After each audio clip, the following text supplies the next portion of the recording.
Ok. Moi je m'appelle Fabien, j'ai 28 ans. Euh, Ça fait maintenant une dizaine d'années que je me pose des questions sur le monde et que j'ai entamé une recherche personnelle. Et donc j'ai découvert le mouvement de Zeitgeist assez récemment, en fait, au mois de janvier 2011.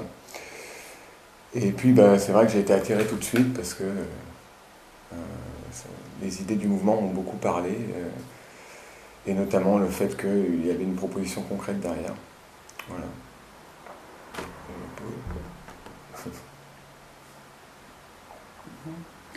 Now, a bit more about what you do in the movement in France in general. Moi j'ai commencé par prendre une coordination locale, celle de la région Rhône-Alpes. Et puis après 2 mois, en fait, ça s'est présenté que on avait besoin d'un nouveau coordinateur francophone, donc je suis devenu coordinateur francophone du mouvement. Et puis maintenant, on a changé un petit peu notre organisation, donc je suis le coordinateur France. Donc essentiellement, mon travail consiste à récolter toutes les informations de l'international et puis des régions françaises, et puis à me faire le relais de cette information auprès des autres coordinateurs et des activistes, quoi. Ça c'est sur le papier. En réalité, je suis très actif sur le terrain et je m'investis dans la plupart des projets événementiels, les projets de création de support, des projets de partenariat, de relations presse et tout ça, quoi. Okay. Now, why do you support the movement and why do you support resource-based economy? Rephrasing the question. And what? Pourquoi je supporte le mouvement?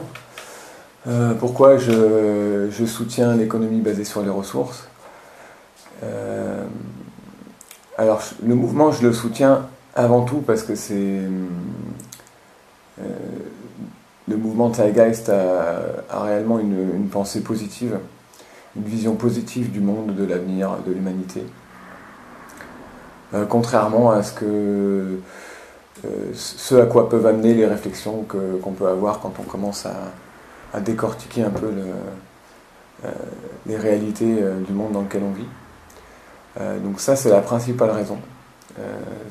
C'est un mouvement qui ne se contente pas de critiquer le système dans lequel on vit, mais qui propose des solutions et qui se veut rassembleur et fédérateur, donc toujours dans la remise en question et dans l'ouverture vers autrui, quoi. Et l'économie basée sur les ressources parce que Fresco m'a convaincu, en fait. J'avais jamais imaginé les choses sous cet angle-là.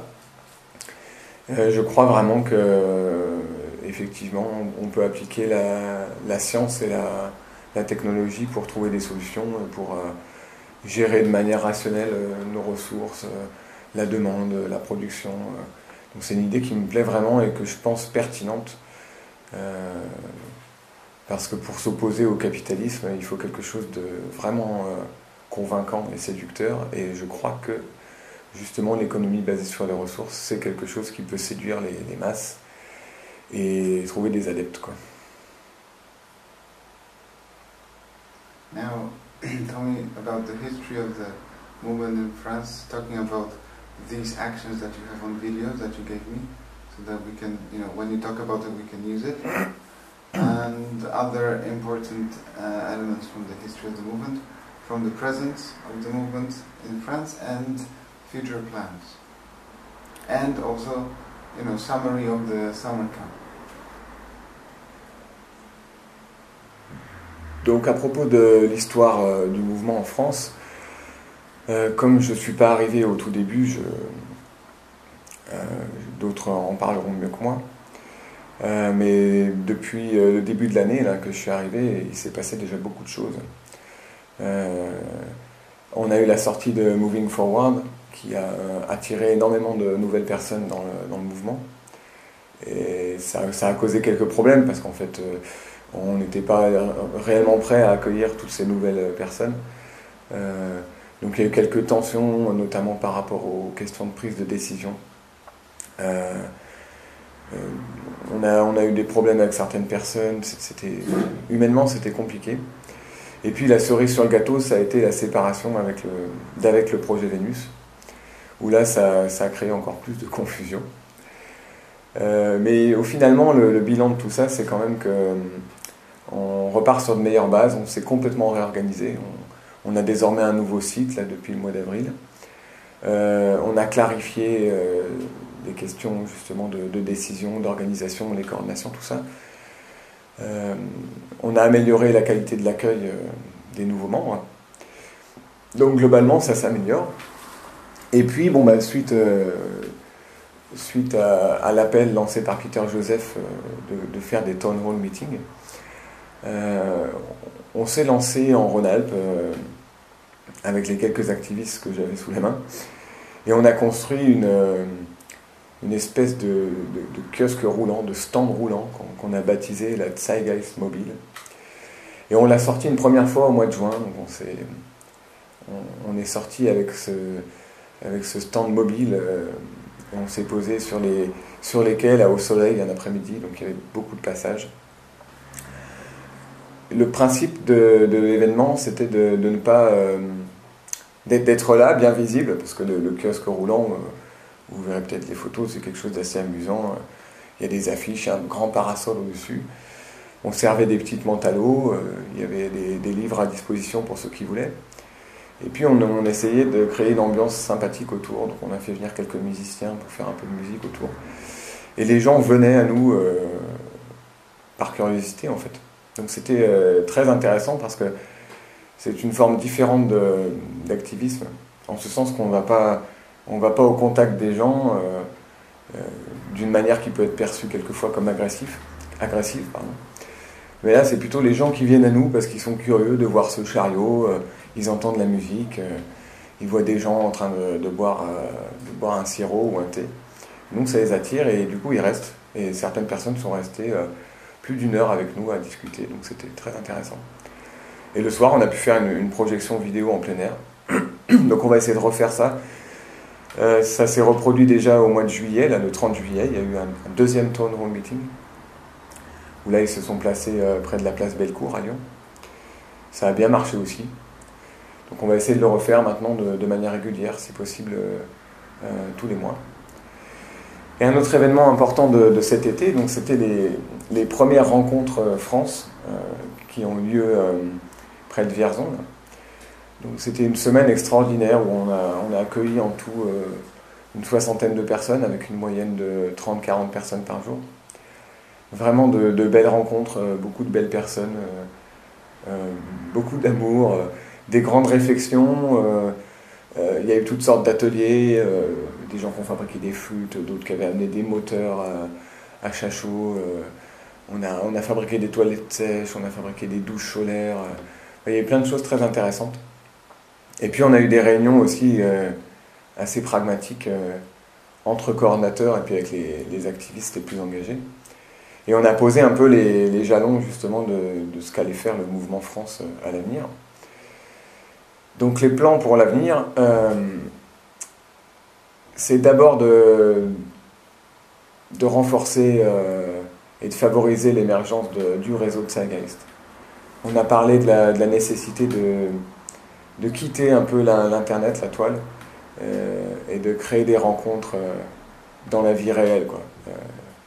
Et de favoriser ce genre de rencontres et de favoriser le lien vraiment fraternel qu'on peut avoir entre nous, dans le bon sens du terme, au sens citoyen du terme.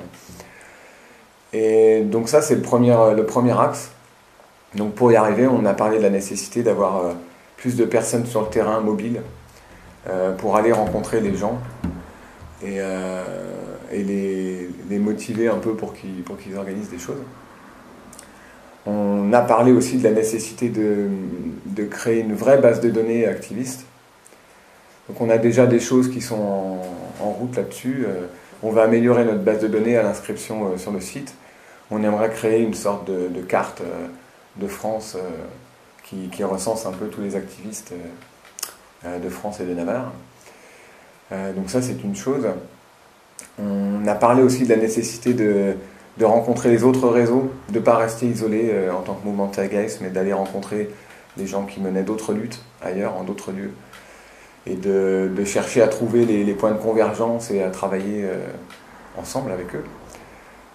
Donc ça c'est en cours aussi, et ça commence dès le mois d'août, là, puisqu'on va se rendre à plusieurs sur un gros événement qui s'appelle les convergences citoyennes sur les énergies de demain, où ils attendent entre 10 000 et 15 000 personnes, donc je pense qu'il y aura plein de gens intéressants à rencontrer. On y va en tant que bénévole, et on nous a proposé de monter un stand, donc je pense qu'on va faire quelque chose, on va monter un stand, on peut aussi peut-être faire des projections vidéo ou une petite conférence, on verra. Voilà, donc je crois que c'est à peu près l'essentiel de ce qu'on a dit sur l'avenir du mouvement. Si, peut-être, on a un projet aussi en cours de documentation et de recherche. Donc on essaye de rassembler un maximum de documents scientifiques, de documents sérieux pour étayer des idées véhiculées par le mouvement. Et en parallèle, on souhaiterait mettre en place un ou plusieurs laboratoires dans les régions pour faire des expériences sur différents thèmes, l'hydroponie, les énergies, donc tout ce qu'il peut y avoir comme moteur alternatif, la mécanisation, l'automation, des choses comme ça. Essayer de réaliser des choses afin de pouvoir le montrer aux gens et montrer que ça marche, quoi. Et puis le diffuser dans le réseau de Zeitgeist. Voilà ce que je peux dire à peu près sur cette question-là.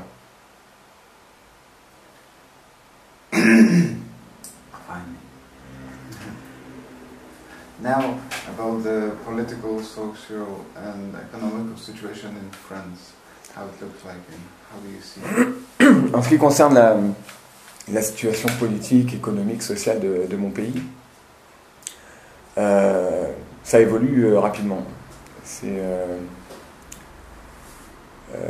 Bon, la France est connue comme étant le pays des droits de l'homme, le dernier bastillon socialiste au monde, où on défend un certain nombre de droits humains, le droit au logement, le droit à l'énergie, le droit à l'eau. En réalité, ce qui est en train de se passer depuis un certain nombre d'années, c'est que mon pays, comme tous les pays, est gravement endetté. Les hommes politiques sont de plus en plus corrompus et asservis quelque part au système économique dominant, aux puissances financières. Et donc ce qui est en train de se passer, c'est qu'ils sont en train de brader tous les services publics qui avaient été construits après la libération, après la dernière guerre, puisque tous les acquis sociaux qu'on avait en France provenaient en réalité du Conseil national de la résistance qui a combattu les nazis pendant la guerre.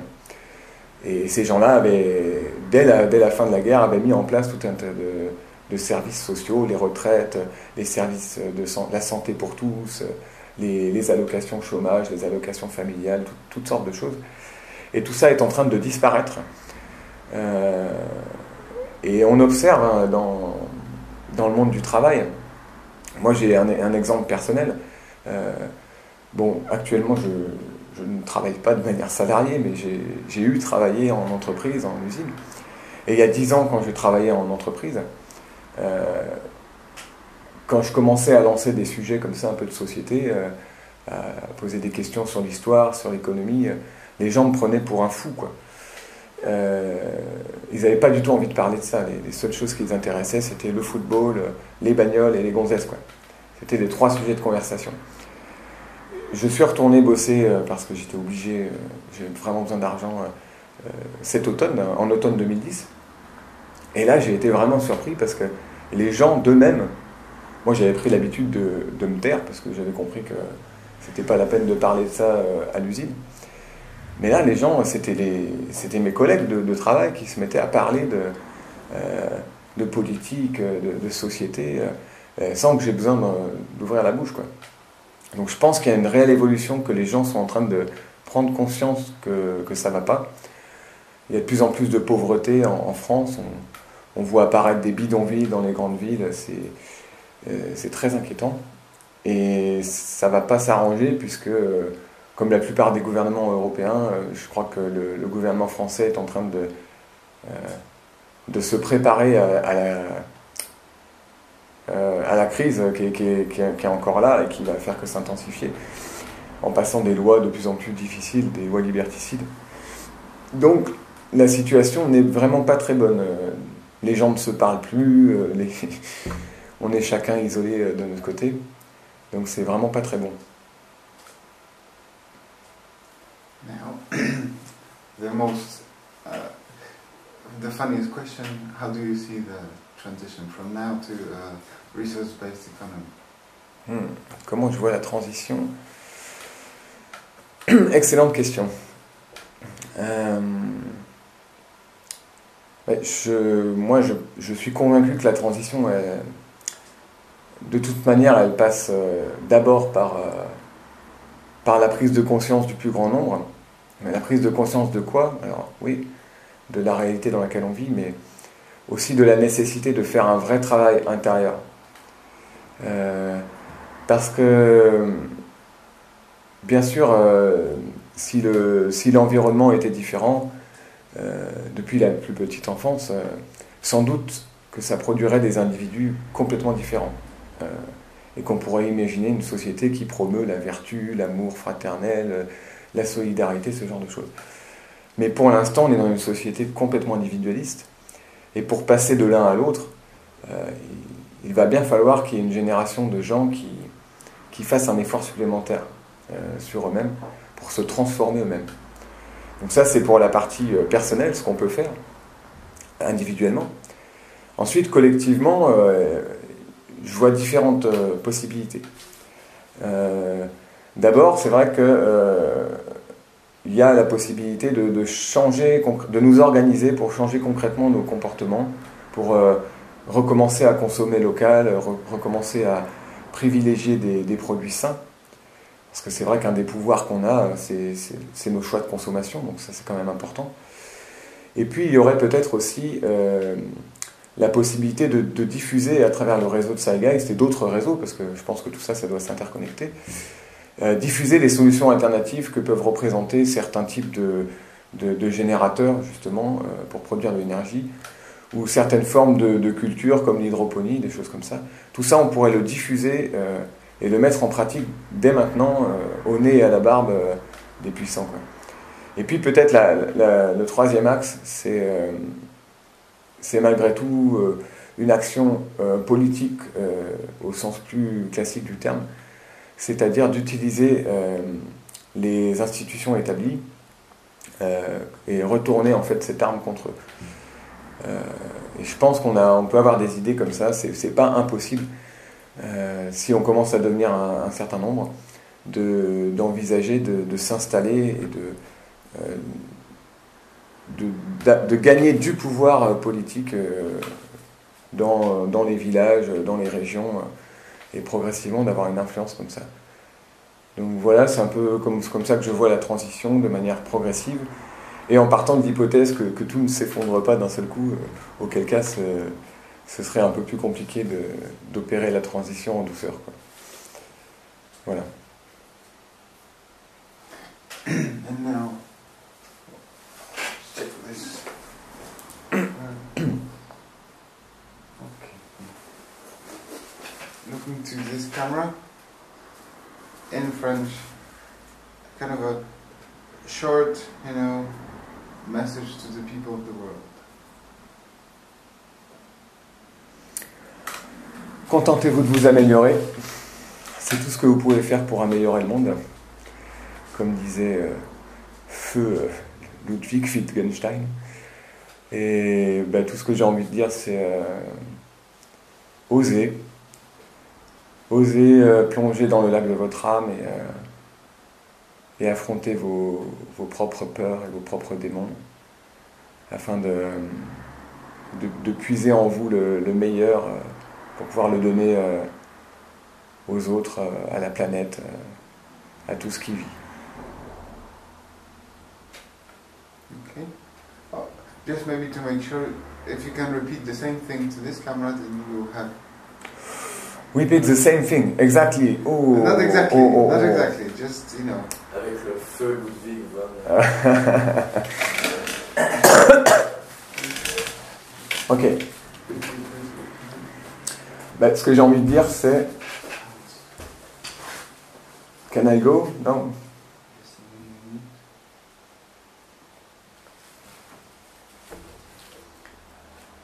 Voilà, si j'ai un message à passer, ben, c'est simplement ma devise personnelle. Contentez-vous de vous améliorer, c'est tout ce que vous pouvez faire pour améliorer le monde. C'est de Ludwig Wittgenstein. Voilà, j'ai envie de dire, osez plonger dans le lac de votre âme, dépassez vos peurs et vos idées reçues, et puisez en vous-même le meilleur de l'être humain pour le partager avec les autres, avec la vie, avec le monde, et construire ensemble un meilleur avenir, quoi.